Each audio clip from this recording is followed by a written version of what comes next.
Hey, Gavax here. Today I want to go over the best budget team you can put together for online head-to-head play. Now, this isn't going to be for solos, as you can basically use almost any card in solos and do well, because there are certain just plays that just are busted and the computer has a hard time defending them. I mean, you could say that similarly about online head-to-head, but guys are kind of generally better at recognizing those and trying to fight them, level sales, inside zones, so on and so forth. That works against the computer, but it's pretty good online, but not like the most broken thing because there's some adjustments that can be made. Anyways, so we all got 5 cards in the welcome bundle, and you got these through for a couple weeks before you have to before they go back down in overall for all new players. So I added on the roster. This is going to be a pass first offense because with a budget team, you're going to find it very hard to run, and it is going to be very hard to run, with the exception of maybe some tosses and maybe some outside runs where you're run blocking. The run block stat on your offense line isn't that big of a deal. So that's kind of going to be your scheme. You're not going to be able to run in the middle much due to that. But there are ways of working around it. The Saints playbook that I have an ebook on is great for it. You see me win games, and you have with the budget team, with the power up squad, that's 68 overall through the right scheme and a little bit of luck. Not even sometimes you don't even need luck. Sometimes you can win games online. So we have these guys as a good base. Obviously a 4-3, so I put Houston there at rush left end for us. But let's start the offense. I pre-put in the offensive line because you're going to be a passing offensive line. I chose guys with high pass block finesse, pass block power along them. Try to go cheap it out. There weren't many good gold ones, right tackle or center, so I went with those two. So basically, you're trying to, with pass blocking, it's kind of funky. You just want as high as possible with as little investment possible. So we put 32K in the offensive line, and even that feels a little extravagant. So with that passing offense, you're going to need targets. Let's start at the tight end spot. The tight end, you're going to want speed to be able to have mismatches. So you want guys like George Kittle, his Mutt Hero, 6'4". He's got decent spec catch. It doesn't show. Oh, wait, it does show right there. I was gonna go to the ratings in detail. I guess we could still do that. Decent spec catch for high point passes. So he's very nice for that. You can get it like a Jimmy Graham card if you want to. But the 88 speed is really what you're looking for, along with 6'4" there. So your number 2 tight end is kind of up to you. You can either go for, if you like 2 tight ends, you can go for somebody that's maybe a little bit on the faster side too if you run a lot. Otherwise, you can kind of cheap out on it if you're not going to ever run 2 tight ends. Maybe, like I said, with the Jimmy Graham, you can get his core elite, the Mutt Monster right here, a little bit lower. You get something that, 6'7", 88 spec catch, not bad. A pretty good weapon for you. So we'll just click on him and leave Graham there. Upgrading to his other one, you can get that to 99 spec catch. Of course, like go deep chemistry, you can and other chemistries, you can change how they play. So at wide receiver, again, skill positions in this game, the speed rules. There really isn't much else you need. Even the Edelman there at number 3, I'm almost like, is it even worth using him? Probably not. So Curtis Samuel, 92 speed for only 5,000 coins. Yes, please. Don't throw him into traffic. He's only got 71 catch in traffic, but a lot of times you take a hit in traffic, you won't come down with it. So try and throw open guys, drags, crossers, the routes that are broken in the game. Obviously, guys getting across the field fast is what you need, so 92 speed, basically on those crossers in place like that to get open for your team. And then Grant, obviously if you got one play beaters or corner routes still, go ahead and throw him in there. So Grant might even be better here with the speed. So I want an all speed lineup because speed creates mismatches, and that's really what you want to take advantage of. So going more with that, your running back, you're not going to get a power guy. You're not going to do anything. You're going to get something that you need pure speed out of. 93 speed, and he has the spin threshold of 88. So everybody that you want at running back needs to have 88 spin minimum. You can also juke well.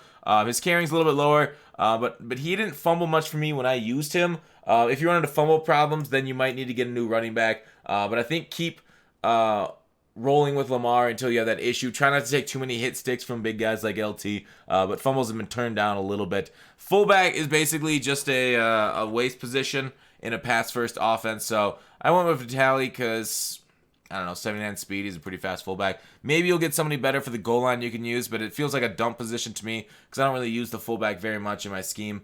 For goal line plays, so just for QB sneak, maybe a toss, so the extra speed will help you. Otherwise, I don't suggest investing it. So going to the defense, like I said, we already have a few set there for us, so that's really easy. We're at 96, so we're gonna spend more on defense than offense.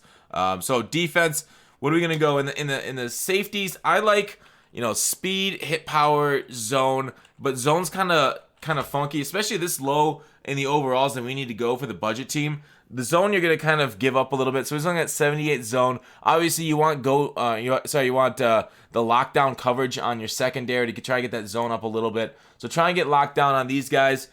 Jack Tatum there, and then across here, Jamal Adams, another one, speed, 90 speed, 88 hit power, exactly what you want. He's got 82 speed or 82 zone coverage. So really, what you kind of want, obviously height's nice too, but Jamal I think this is an underrated card. 30K is pretty good price for the stats that he offers you. And then we go like this guy, like obviously at running back, you're going to level up, but this is like kind of a lower end squad. Once you get up to the higher levels, you're going to have Ricky Williams there. You'll have Shaz here, but this is presuming you don't have Shaz and Ricky. So that's why this team, but here's the thing.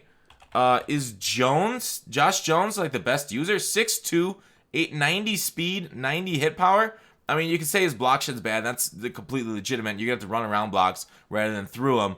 But, like, this guy is glitchy. Like, this Josh Jones, he is not a downgrade from Shaz at all, in my opinion. He's got height on him. Like I said, the only downgrade is maybe leaving him in coverage on his own. Like, you can totally do it with Shaq, but you can't. Or you can do it with, Shaz, but you can't do it with Mr. Jones. So you have to use him. Shaquem Griffin's going to be my one on the right flank in the 4-3, so he will be out here. 89 speed, 6'1". Of course, another one. Like I desire pure speed on my linebackers, getting to the edge. Block shed 77, a little bit lower. Zone coverage, not the greatest, but I think the speed's going to make up for it because you're gonna be having a lot of people make bad plays for you in coverage when you don't have higher zone. But then again, even with high zone, I've noticed my guys just being dummies out there. So whatever you do, you're gonna get screwed. So this one was kind of hard. I was trying to determine what I wanted between Vander Esch, this Vander Esch right here, Harvest, 86 speed. He's got good block shed at 80. Hit power solid. 6'4" is beautiful too, but he's 25K. So I kind of want you guys to try out how well is Jabril Peppers for you. He's 2K. He's faster, but he's shorter. Hit power is still pretty solid. So his tackling. The only issue is the block shed's really low. If you're getting run over a lot, you can maybe sub him out or like demote him and then get Vander Esch as your starter to get somebody who is pretty fast, tall, and maybe can hold the edge a little bit or hold off blockers a little bit better than Jabril because he's a secondary guy. Both these are at linebacker, so your 4-3 might suffer a little bit. Your nickel obviously will be great with the speed that they offer, all three of them, no matter who you use there. So there's the linebacker core in the 4-3. You don't need a second linebacker because only 3 of them will ever start unless you run to the 4-3 books, like Bengals has 46, so you won't even have 44 like you would in the Ravens. So going down to cornerback number 2, you're gonna want again speed, and who's got it best? Deion Sanders, but you're gonna want one of these lower end ones. So let's take the one with 91 speed for 29K. Zone coverage is 81, which is solid. Still man coverage 84. But you're going to be kind of mixing and matching coverage, but you just want speed there. Jair, the free one, your speed is sitting at a nice 88, so pretty solid right there. Cornerbacks, in case you ever go like man coverage, I like, obviously man coverage helps, but I really do like speed there. Even when you have a lower man coverage stat, like Hayden does at 66, you'll be sitting a lot of zone with this squad. You can try and play a little bit of lockdown. If you do that, maybe the Anthony Brown, even though his man's really bad too, might move up a spot because he's got 92 speed. So there are your corners. You can move them back and forth, but kind of a zone coverage scheme, maybe a zone blitzing scheme. Make them make fast reads, and then watch your speed be able to dominate running from one side of the field to the other. And then your right end, I was trying to debate between Mr. Von Miller and Leonard Floyd. I decided to go with Leonard Floyd because he's cheaper. Von Miller's got one more finesse move. I like finesse move off the edge, so that's what we went with. Houston out here has obviously got his own dominating skill set with 93 power move, 90 finesse move. So we went on the other edge with 92 finesse move for Leonard Floyd. So we have 3 of our 4 defensive linemen that are needed. So our defensive 2 is going to be somebody that's just basically going to sit in the middle. He's 345 pounds at 6'8", 90 block shedding, very good. Hopefully, maybe you get some. I don't know if I'd do the block shedding chem. I think I'd rather get the pass rush chems on them up. So like what was the name of the pass rush? Pass rush. Do Madden pass rush. Wow, I can't. Yeah, it's just pass rush, isn't it? PR. Why am I having trouble thinking of it? It is late, but anyways, that's the offense. That's the defense. Ooh, it looks like it inflated a little bit from when I put it together a little bit ago, but that's what I think. This is going to be a very competitive online team for you. Obviously, if you go against somebody with a God Squad with Randy Moss, these guys won't even be able to keep up with Moss since they're low 90 speed and he's 99. But I think with most online squads that you'll face, this will do a very cromulent job for you. The only weakness potentially is a little bit against the run here because your linebackers, they're going to have to basically run around to try and make plays, not run through blockers. But, I mean, in general, that's how you stop the run in this game. It's not getting off blocks. It's kind of making the linemen stupid, and then you run around because they miss blocks. So that's the squad. You got big old boy up in the middle, stop the run with decent block shed. And then an offense that's just all speed, so run a lot of drags, corners, posts, crossers, a lot of crossers. And then hopefully your lineman can hold up with their good pass block, although it's not exceptional. So there it is, the squad. Let me know in the comments if you guys have any questions or comments going forward. Do you guys want to see more of this? But that's it. Thanks for watching. Call to action. I'll put the squad in the description so you can click on it. I'll see you tomorrow.